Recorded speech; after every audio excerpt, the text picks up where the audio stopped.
جب ہوش آیا صبح ہو چکی تھی، میں حویلی کے باہر تھا اور سرنگ کا دروازہ بند ہو چکا تھا، جیسے کبھی تھا ہی نہیں۔ میں نے ماموں کو سب بتایا۔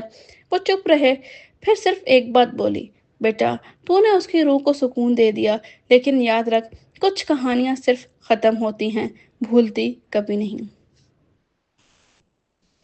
ہمیشہ مدد کرو، چاہے سامنے والا انسان ہو یا روح۔ نیت صاف ہو تو اللہ ہر مشکل میں مدد کرتا ہے۔ ہر راز کے پیچھے مت جاؤ، لیکن اگر جاؤ تو پورا کرو۔